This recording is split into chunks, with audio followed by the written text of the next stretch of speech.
When you think of overlanding, the vehicles that come to mind are cars like the Jeep Wrangler, the Toyota 4Runner, Tacoma, or I guess any of these other body-on-frame vehicles. But because of that, they usually come with a pretty steep price tag. However, in this video, I'm going to talk to you why I think the first-gen Honda CRV is the best budget entry-level overland vehicle that you could currently buy. So you can pick up one of these first-gen Honda CRVs for $3,000 to $4,000 with a little over 100,000 miles on them. This one in particular has all-wheel drive and has a bunch of other features that, again, make this a prime overland vehicle. Let's go ahead and talk about some of these features. When you're overlanding, what do you need? You need a reliable vehicle, you need shelter, you need food, and you need water. The first-gen CRV has you covered in all of those departments. Starting off with food and I guess camping kitchen essentials, the CRV comes built in with a little tailgate table in the back. Not only is it in a super convenient place, but that's also one less thing you have to worry about forgetting. The setup process for this table also only takes seconds.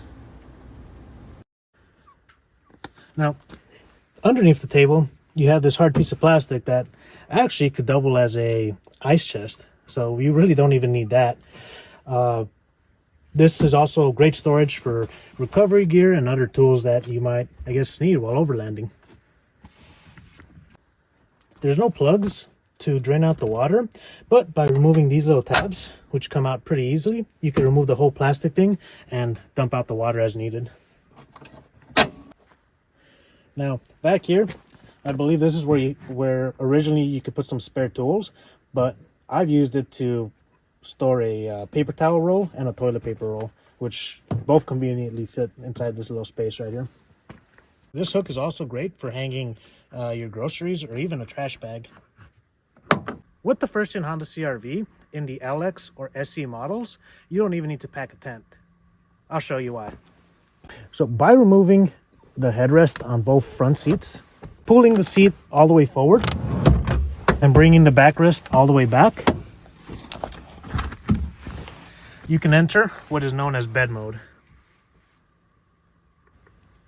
And just like that, you have a comfortable sleeping platform for two, keeping you off the cold ground and well insulated inside your vehicle.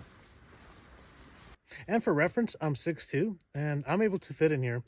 My feet are right up against the steering column, but if I were on the passenger side, I'd probably fit just fine. Now let's talk about every overlander's dilemma: storage. The first-gen Honda CRV may seem small, but it has plenty of space to store all your overlanding needs. Alright, let's start off with this drawer underneath the passenger seat. It's a great place to put radios, headlamps, first aid kits, and anything else that you don't really want bouncing around while you're out on these forest roads. Personally though, I use it for snacks.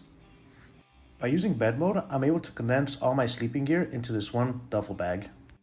In the back, I have a Jackery, a buddy heater, an ice chest, cooking supplies, 2 gallons of water, an air compressor, and a kinetic recovery strap. These guys also come with a roof rack to give you more flexibility for your storage needs. That, plus a first aid kit under the driver's seat and a tool kit underneath the tailgate table, is all we really need for a weekend's worth of adventure.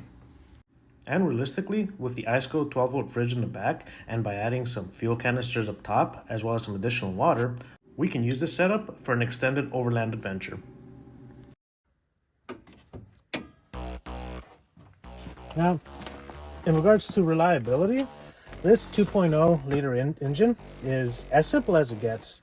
It's pretty reliable, with the only thing that you have to keep in mind is that every 100,000 miles, you have to change the timing belt. Unlike other engines that have a chain that are with it for the lifetime of the engine, this has a rubber timing belt that does wear out over time. The other thing to keep in mind is the valves are not hydraulic, so you also have to adjust them every 60,000 miles as well. Now, some of these CRVs come with all-wheel drive. It's not the most rugged all-wheel drive system, but it's enough to get you out of most of the situations you could encounter on these forest roads, saying you're not going mudding or into some deep snow. It can also feel a little bit jerky when the rear wheels engage. The transmissions on these guys are also known to be pretty reliable. Overall, when the most common failure on these guys is the front clock on the dashboard, I think you have nothing to worry about. Now, as overlanders, we know very well that the journey is very much a part of the adventure. These first-gen CRVs are surprisingly comfortable inside, and they have plenty of features that really help out with the long-term drivability of these vehicles. For everyday driving comfort, first-gen Honda CRV has cruise control, an armrest for the driver, as well as 4 cup holders, all in this area. Now, by pulling up this little handle right here, this guy folds down, and now you have more room in your center console. The independent front and rear suspension on these also keeps you from getting shaken up with all the potholes on these forest roads. Ultimately, my only real driving complaint is that it's a little bit down on power, but it's also a 20-year-old car. Now, this little CRV is nowhere near as capable in off-roading as my Jeep Wrangler, but my Jeep Wrangler also spends most of its time in 2-wheel drive, and I really only have to put it in 4-wheel drive when I go looking for trouble. With its combination of features, reliability, and affordability, I think that the CRV is definitely a really solid pick for your first overlanding vehicle. And at the end of the day, if you realize you're not all that into overlanding, you still have a pretty solid daily driver to take into the city. But what do you think? Let me know down in the comments below, and if you like content like this, feel free to like and subscribe. But other than that, have a good rest of your day, everyone.